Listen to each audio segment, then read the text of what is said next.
Salam, əziz şagirdlər, hər birinizi xoş gördük. Bugün sizlərlə hədəfin mövzu sınaqlarından olan çeviri üzrə bərabər sürətli hərəkətin test A və test B-sinin sual izahlarına baxılacaqdır. Belə ki, hər həftənin 3-cü və 5-ci günləri artıq keçən həftədən başlayıbdır. Hər dəfə mövzu sınaqları yerləşdirirəm. Həm YouTube kanalı üzərindən izahlarını, həmçinin Instagram adresi olan fizika fizika 2001 Instagram adresində paylaşıram. Sizlər də həmin bu Instagrama daxil olaraq sınaqları işləyib, daha sonra isə düzgün cavablarını yoxlaya bilərsiniz və düzəldə bilməyəcəyiniz və yaxud qaranlıq qalan testlərin izahına isə YouTube kanalından baxa bilərsiniz. Odur ki, buradasınızsa deməli doğru kanaldasınız. Kanalımızı bəyənib abunə olmağı unutmayın ki, sizlərdən gələn hər bir xoş təəssürat mənim üçün yeni video çəkməyə motivasiyadır, həvəsdir. Başlayırıq bir nömrəli sualımızdan. Bucaq sürətinin zamandan asılı qrafikinə görə 4 saniyə müddətində radius vektorunun dönmə bucağını təyin edin. Belə ki, omeqanın t-dən asılı qrafiki verildi də bizə dönmə bucağı v bərabər olmuş olacaqdır S fiqura. Bu da bərabərdir. Fiqurumuz 3 bucaq olduğuna görə 8 vurulsun 4 bölünsün 2. Bu da bərabər olmuş olacaqdır 16 radiana, yəni S variantına. Davam edirəm 2 nömrəli sualımızla. Verilmiş radiuslu çeviri üzrə hərəkət edən cismin mərkəzə qaçma təcilinin perioddan asılı qrafiki hansıdır? Belə ki, verilmiş radiuslu deyirsə, mütləq şəkildə radius məndə iştirak etməlidir. O zaman A bərabərdir 4 pi kvadratı R bölünsün T kvadratından istifadə edəcəm. R sabit olan zaman A T ilə kvadratik olaraq tərs mütənasib asılı olmuş olacaqdır. 3 nömrəli sualımızla davam edirik. Şəkildə sabit radiuslu çeviri üzrə hərəkət edən maddi nöqtənin sürətinin fırlanma periodundan asılı qrafiki verilmişdir. Çevirən radiusunu hesablayın. Belə ki, düsturumuz V bərabərdir 2 pi R bölünsün T ifadəsidir. Buradan R-i tapırıqsa, R bərabərdir VT bölünsün 2 pi-yə. Buradan da R bərabərdir, kəsir xəttini çəkirəm. Əgər V-nin qiymətini 3 götürürəmsə, bu zaman periodun qiymətini 0,4 götürməliyim. Belə ki, 3 vur 0,4 bölünsün 2 vurulsun 3-ə. Bu da bərabər olmuş olacaqdır 0,2 metrə, yəni A variantı. Davam edirəm 4 nömrəli sualımızla. V bölünsün 2 pi R ifadəsi ilə çeviri üzrə bərabər sürətli hərəkətdə hansı fiziki cəmiyyət təyin olunur? Belə ki, xətti sürətin V bərabərdir 2 pi R n düsturunu yerinə yazsam, bu zaman V-ni yerinə yazıram 2 pi R n bölünsün 2 pi R-ə. 2 pi R-lər gedəndə bizə n, yəni tezlik qalmış olacaqdır. 5 nömrəli sualımızdan davam edirik. Bucaq sürətinin sabit qiymətində xətti sürətin radiusdan asılına görə bucaq sürətini hesablayın. Belə ki, V bərabərdir omega vurulsun R-ə. Əgər omeganı tapıramsa, V-ni böləcəm R-ə. Burada V-ni paralel olaraq bura köçürəcəm. O zaman alfa bucağının qarşısındakı katetin, yəni V-nin ona bitişik olan katetə nisbəti tangens alfanı vermiş olacaqdır. Tangens alfada trigonometrik münasibətlərdən sinus alfa bölünsün kosinus alfa. Buradan da omega bərabərdir. Sinus alfanın qiyməti 0,4, kosinusun qiyməti isə 0,5. Sıfırlar gedəcək 4 bölü 5. Bu da bizə vermiş olacaqdır. Nəyi? 0,8 radian bölü saniyə ifadəsini. Davam edirəm 6 nömrəli sualımızdan. Maddi nöqtə çeviri üzrə saat əqrəbinin hərəkət istiqamətində bərabər sürətlə hərəkət edirsə, A nöqtəsinin sürət vektorunun istiqamətini müəyyən edin. Belə ki, çeviri üzrə bərabər sürətlə hərəkətdə sürət mütləq şəkildə çevriyə toxunan istiqamətdə yönəlməlidir. Bu zaman saat əqrəbi istiqamətində olan və çevriyə toxunan istiqamət 3 nöqtəsi olmuş olacaqdır. Davam edirəm 7. Saatın dəqiqə qrəbi 3 saat müddətində neçə dəfə dövr etmiş olacaqdır? Bilirik ki, saatın dəqiqə qrəbinin dövr etmə periodu 1 saatdır. Bu 3 saat ərzində deməli 3 dəfə dövr etmiş olacaqdır. 8. Bu kəmiyyətlərdən hansı skalyardır? Skalyar yalnız ədədi qiyməti olan, bu da period olmuş olacaqdır. 9. Saatın saniyə qrəbini dövr etmə periodu nə qədərdir? 1 dəqiqə və ya 60 saniyə verilsə götürə bilərdik. Davam edirəm 10-la. Saatın dəqiqə qrəbinin 30 dəqiqə ərzində getdiyi yolu müəyyən edin. Belə ki, 30 dəqiqə bilirik ki, çevirən hansı hissəsidir? 2də 1 hissəsidir. 2də 1 hissəsində biz gedilən yolu təyin etmək istəyiriksə, o zaman 2πr vurulsun hansı hissəsini gedib 2də 1 hissəsi, bu da bərabər olmuş olacaqdır πr-ə. P-nin qiyməti 3, radiusu bizə verib 20 santimetr və cavabı da santimetrin əksərinə görə çevirmirəm. 3 vurulsun 20 bərabər olmuş olacaqdır 60 santimetrə. 11. 48 saat ərzində yerin öz oxu ətrafında neçə dəfə dövr etmiş olacaqdır? Belə ki, yerin öz oxu ətrafında fırlanma periodu 24 saatdır. 48 saatı 24-ü böldükdə bizə vermiş olacaqdır 2, yəni yerin öz oxu ətrafında fırlanma periodu 48 saat ərzində 2 dəfə dövr etmiş olacaqdır. Davam edirəm 12. Verilən qrafikə uyğun olaraq periodu hesablayın. Bizim əlimizdə olanlar φ0 bərabərdir 10-a, φ bərabərdir 30-a, t bərabərdir 5-ə, bir də pi bərabərdir 3-ə. Bizdən də period tələb olunur. Bu zaman mən omeqanın 2 düsturunu bərabərləşdirəcəm. Belə ki, omeqanın 2pi bölünsün t, bir də delta fi bölünsün delta t düsturu var. Bu iki düsturu mən bərabərləşdirsəm, buradan periodu tapsam, t bərabər olmuş olacaqdır 2pi t bölünsün delta fi'yə. Bu da bərabərdir 2 vurulsun 3, zamanımız 5 bölünsün fi çıxılsın fi0, yəni 30 çıxılsın 10 bizə vermiş olacaqdır 20-ni. Bu da bizə vermiş olacaqdır 1,5 saniyəni, yəni C variantını. Davam edirəm 13 nömrəli sualımızdan. Eyni radiuslu çevrələr üzrə bərabər sürətlə hərəkət edən iki maddi nöqtənin dövr-etmə periodlarının nisbəti 4-dür. Nöqtələrin eyni zaman müddətində və eyni radiuslu getdikləri yollar arasında hansı münasibət doğrudur? Belə ki, yolun düsturu 2πr hansı hissəsini gedib vurulsun n yazıram. Mən ancaq n-dən periodu gətirə bilərəm. O zaman 2πr n isə yerinə yazıram kiçik t bölünsün böyük t. Bunu hardan mı aldım? Belə ki, periodun düsturu t bərabərdir t bölünsün n-dir. Buradan əgər n tapıramsa, kiçik t bölünsün böyük t alınmış olacaqdır. Bu zaman L periodla tərs asılı olmuş olacaqdır. Bu halda T1 bölünsün T2 bərabərdir L2 bölünsün L1-ə. Bu da bərabər olmuş olacaqdır 4-ə. Buradan da L2 bərabərdir 4 L1-ə. Yəni A variantı ödənmiş olacaqdır. Davam edirəm 14 nömrəli sualımızla. Maddi nöqtənin radiusu 20 cm olan çevrə üzrə fırlanma zamanı getdiyi yolun zamandan asılığı S bərabərdir 4T qanunu ilə dəyişir. Onun mərkəzi qaçma təcilini hesablayın. Radiusun qiyməti santimetrdən metrə keçirəm 0,2 metr. Bizə verib ki, S bərabərdir 4T-yə. Biz də bilirik ki, S nəyə bərabərdir? V vurulsun T-yə. Deməli, buradan V-nin qiyməti 4-ə bərabərdir. A bərabərdir V kvadratı bölünsün R düsturuna əsasən 16 bölünsün 0,2. Bu da bizə vermiş olacaqdır 80 metr bölünsün saniyə kvadratı. Bu da A variantındadır. Davam edirəm 15 nömrəli sualımızla. Şəkildə çevrə üzrə bərabər sürətli hərəkətdə bucaq sürətinin zamandan asılı qrafiki göstərilmişdir.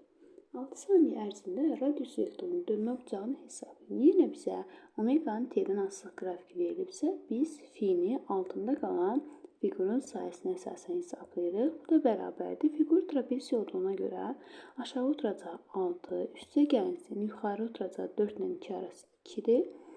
Bölünsün 2, vurulsun hündürlüyü də 4-dür. Bu da bərabər olmuş olacaqdır 16 radiana, yəni B variantına. Davam edirəm test B-nin sualları ilə. Burada da yenə 15 dənə sualdır. Başlayaq bir nömrəli sualımızdan. Radiusu 1 metr olan çevrə üzrə 4 saniyə periyodla hərəkət edən maddi nöqtənin 6 saniyə ərzində getdiyi yolu hesablayın. Bunun bir tam periyodu 4 saniyədir. Növbəti 2 saniyə ərzində yarım periyod gəlmiş olacaqdır. Bu zaman yolda tam hissəsi 2 pi r-dir. Yarım hissəsində isə L bərabərdir 2 pi r, hansı hissəsini gedib yarı hissəsini, bu da bərabər olmuş olacaqdır pi r-ə. Bu zaman L ümumi bərabərdir 2 pi r plus pi r-ə. Bu da bərabərdir 3 pi r, bu da 3 vurulsun 3 vurulsun 1 bərabər olmuş olacaqdır 9 metrə, yəni D variantına. Davam edirəm 2 nömrəli sualımızdan. Mərkəzi qaçma təcilinin perioddan asılılıq diaqramında hansı nöqtəyə uyğun sürət ən böyükdür? Belə ki, A bərabərdir 2 pi v bölünsün t-deyə bir düsturumuz var. Burada mən əgər v-ni tapıramsa, A t bölünsün 2 pi olmuş olacaqdır. Bizə deyir ki, sürət ən böyük. Sürət ən böyük olmaq üçün həm A-nın ən böyüyü, həm də T-nin ən böyüyü. Bu da 2 nöqtəsinə uyğun gəlmiş olacaqdır. Və yaxud qiymət verərək də yaza bilərsiniz. İstəsəz bucaqla da təyin etmək mümkündür. Davam edirəm 3 nömrəli sualımıza. Çevrə üzrə sabit sürətlə hərəkət edən maddi nöqtə zaman 1/4 periyodu müddətində sürət dəyişməsinə bərabərdir. Belə ki, zamanın 1/4-də sürət dəyişməsi kökdə 2v-yə bərabər olmuş olacaqdır. 4 nömrəli sualımız. Saat əqrəbinin 48 saat müddətində yer dəyişməsi nəyə bərabərdir? Belə ki, saat əqrəbinin dövrətmə periyodu 12 saatdır. Bu 48 saat ərzində 4 dəfə dövr etdiyinə görə 4 tam dövrdə də ümumiyyətlə tam dövrdən söhbət gedirsə, yer dəyişmə 0-a bərabər olmuş olacaqdır. Davam edirəm növbəti 5 nömrəli sualımızdan. Çevrə üzrə bərabər sürətli hərəkət edən cismin A nöqtəsindən B nöqtəsinə 1 saniyə ərzində gəlir. Cismin periyodunu hesablayın. Belə ki, bir tam periyod 360 dərəcədir. Əgər bu 30 dərəcəyə 1 saniyə vaxt sərf edirsə, 360-da artıq biz periyodu təyin eləmiş olacağıq. Bu zaman T bərabərdir 360 bölünsün 30, bu da bizə vermiş olacaqdır 12, yəni B variantı. Davam edirəm 6 nömrəli sualımızdan. Xətti sürətlər bir-birlərinə bərabər olan qarşı götürmədir. Bu zaman V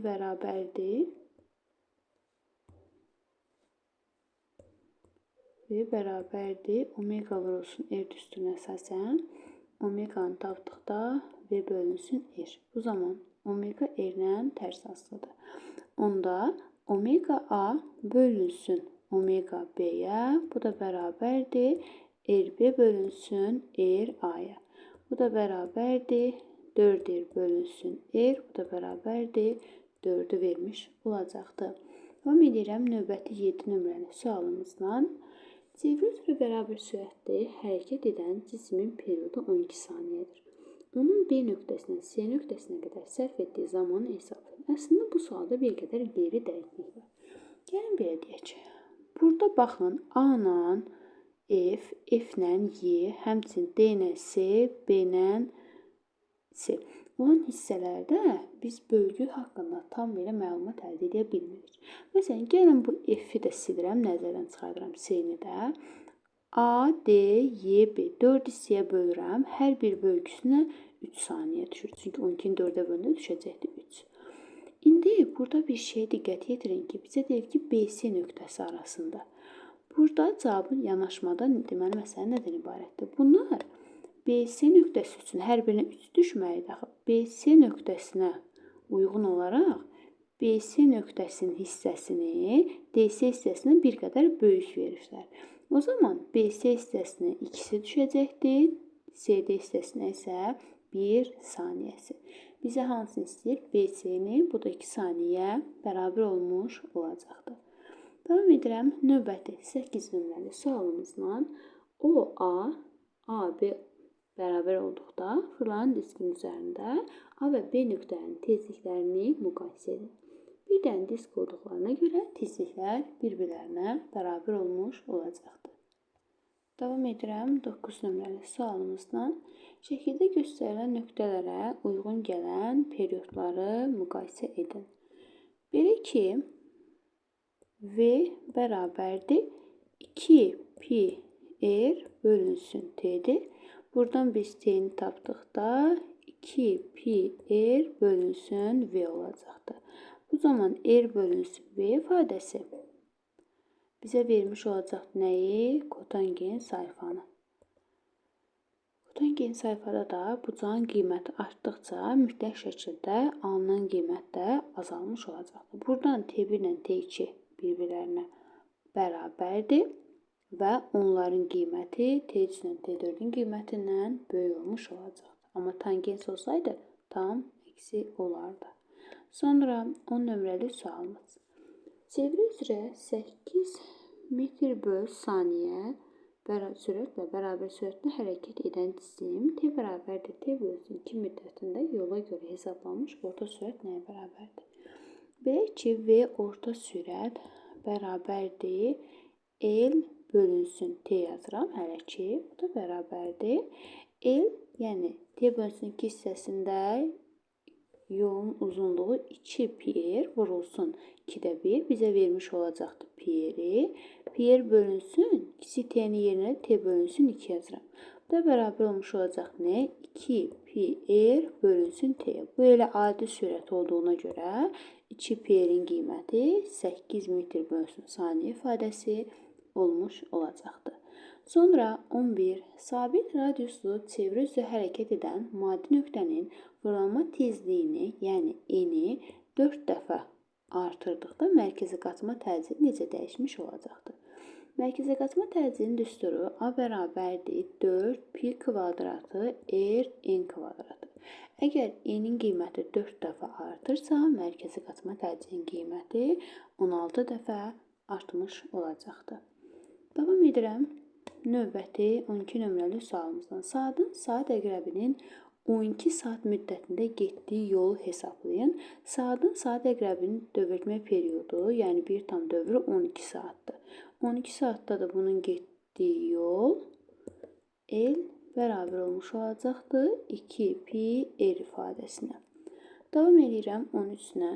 Uzunluğu 5 sm olan dəqiqə əqrəbinin 75 dəqiqə müddətində yer dəyişməsi nə qədər olmuş olacaqdır? Belə ki, bizdən nədən söhbət gedir? Dəqiqə əqrəbi yazıram. T dəqiqə əqrəbinin fırlanma periodu 60 dəqiqədir. Bunun bir tamamını atdım. Bizə qaldı nə? 75 çıxılsın 60. Bizə qalmış olacaqdır 15. 15 nədir? 4də 1 hissəsidir. 4də 1 hissəsinə də yer dəyişmə S bərabərdir kökdə 2r'dir. Bu da bərabərdir. Santimetrdən verdiyinə görə radiusu çevirməyəcəm. Kökdə 2-nin qiyməti də 1,4-dür. 1,4 vurulsun 5 bizə vermiş olacaqdır 7 santimetr, yəni Y variantını. Davam edirəm 14 nömrəli sualımızla. Çevrə üzrə bərabər sürətli hərəkətdə cisim A nöqtəsindən D nöqtəsinə 3 saniyə gəlmişdir. Periodu hesablayın. Period bir tam dövrə sərf olunan zamandır. Periodun düsturu T bərabərdir. T bölünsün N-dir. Bu da bərabərdir. Kiçik T-nin qiyməti 3-dür. Çevrənin 4də 1 hissəsidir, eləmi? O zaman 1 bölünsün 4. Bu da bərabər olmuş olacaqdır 12 saniyə. Heç düstur tətbiq eləmədən də yazmaq mümkündür. Sonra 15. Çevrə üzrə hərəkətdə zamanın radius vektorunun dönmə bucağı 6 radian olduqda bucaq sürəti omega olubdur. Yəni, f-nin qiyməti 6 olduqda bunun qiyməti olub omega. Zaman eyni. Zaman inteqralında yəqin ki, demək istəyib. Əgər radius vektorunun dönmə bucağı 18 radian olarsa bu zaman omega x əgər 6-ya omega uyğunsa, omega bərabərdir, delta fi bölünsün D düsturuna əsasən. Bu zaman 18-ə 3 omega uyğun gəlir.